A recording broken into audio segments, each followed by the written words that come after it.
So in this video I want to talk about atonal jazz, but in order to do this I'm first going to have to cover some semantics. Now when people talk about tonal music, they typically mean two things. First, that the chord progression is functional, and second, that the chord progression has a tonic chord and by extension a tonal center, which is just the root note of the tonic chord. Now I have a separate video on functionality, but essentially all it means is that every chord in a chord progression is allocated one of three different functions: predominant, dominant, or tonic. The predominant chord pulls to the dominant chord, and the dominant chord pulls to the tonic chord.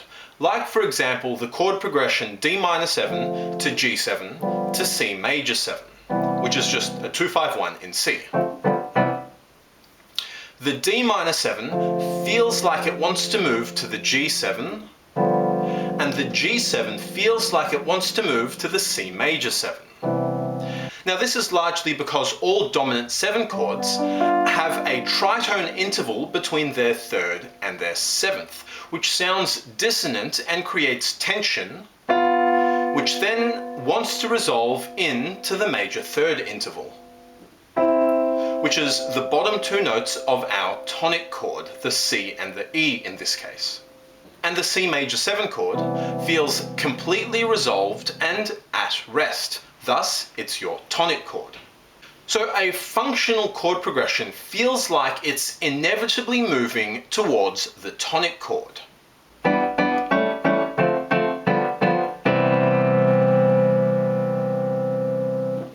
So our tonic chord is C major 7, which means the tonal center is C. And then the melody of the song typically adheres to this tonal center. So the melody would most likely use the C major scale and retain the tonal center of C. So then generally in tonal music, the tonal center is established with a 2-5-1 or a 5-1 perfect cadence. Now remember this because this is important. Now it's important to differentiate between these two ideas, that of functionality and that of tonal centeredness or pitch centricity. So again, all tonal music must be functional and have a tonal center. And up until the 1960s, most jazz was tonal. But from the 1960s onwards, jazz musicians started writing songs that used non-functional chord progressions, which are chord progressions that do not have a strong pull to the tonic chord, like for example E minor 7 to D minor 7 to E minor 7 to D minor 7.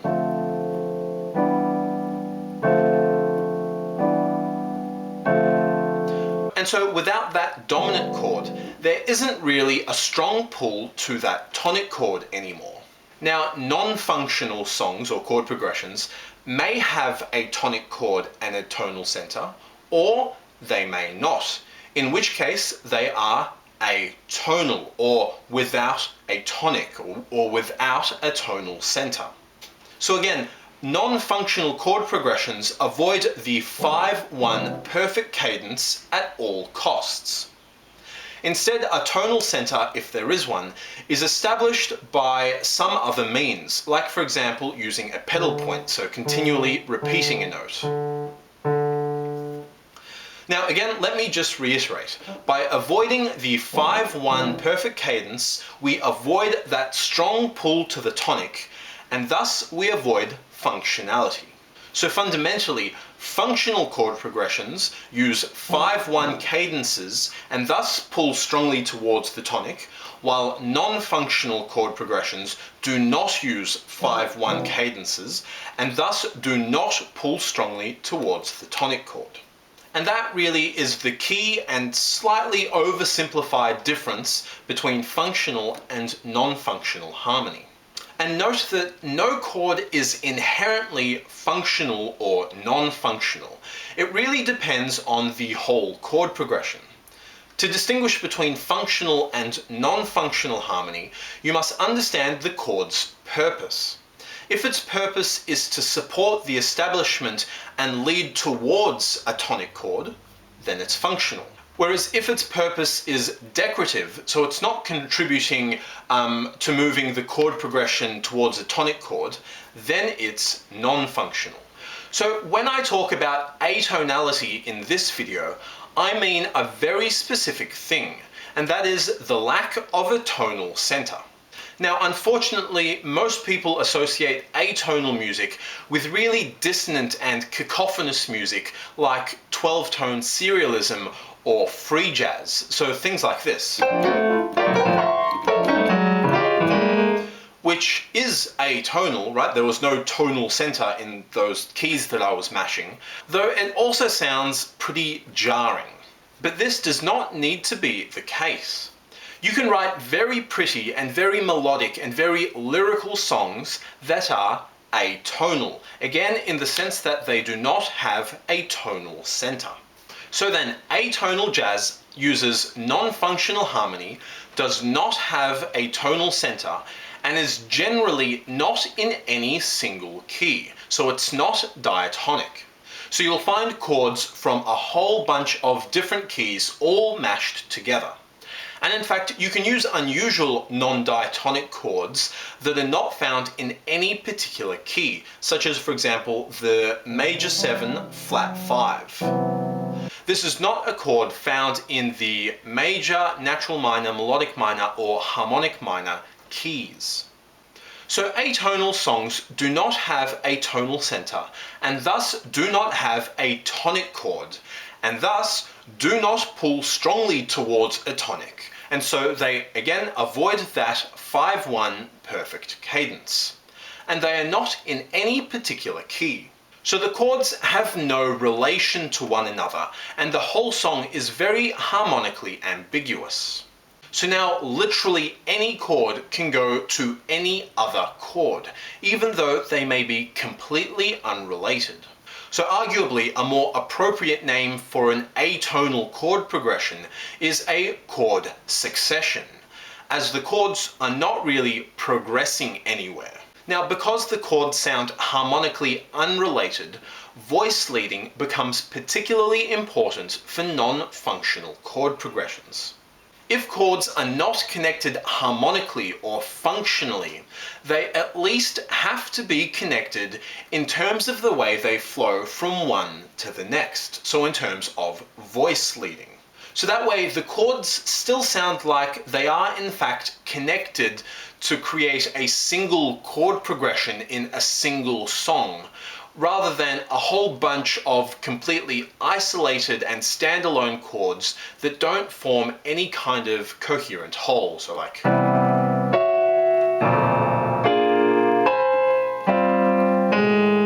right, that doesn't really sound like a chord progression of a song, because it's really choppy, there's no voice leading whatsoever, and the chords are just all over the place. So make sure you're not jumping around too much and you connect your chords smoothly so that they sound part of a single holistic progression. And so for these reasons, atonal chord progressions are really strange and ambiguous. And this is because they lack that feeling of harmonic tension and resolution that you get with functional harmony. So we're used to hearing chord progressions that create tension and then resolve that tension with a tonic chord and to a particular tonal center. So really, when we're listening to music, we hear an entire song relative to the tonal center of that song. The further away we move from that tonal center, the more tension we build, only to then resolve that tension by returning to the tonal center. But if we remove the tonal center, we remove that point of reference, so suddenly we're floating around in the vacuum of space and we have no idea which way is up and which way is down. And in fact, the concepts of up and down don't really exist anymore without gravity, or in our case, without tonal gravity. Now, an easy way to avoid 5-1 perfect cadences is to write a song that has no dominant chords whatsoever. And one such song is Bill Evans' masterpiece, Time Remembered.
Now, as you can see, this song does not have any dominant 7 chords. Instead, it consists solely of minor 9 and major 7 sharp 11 chords. Now, some people would classify this song as modal because it uses non-functional harmony. But generally, modal jazz has a tonal center and is in one particular mode or key, like D Dorian. Although it may of course change keys in between sections. So section A might be in D Dorian and section B might be in E flat Dorian, for example. But Time Remembered is not in any obvious key. So if I wanted to be particularly pedantic, I would call this song atonal for the reasons I've already covered. So have a listen to the melody. There is no obvious root note to which the melody resolves.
And as I said, there are no dominant chords.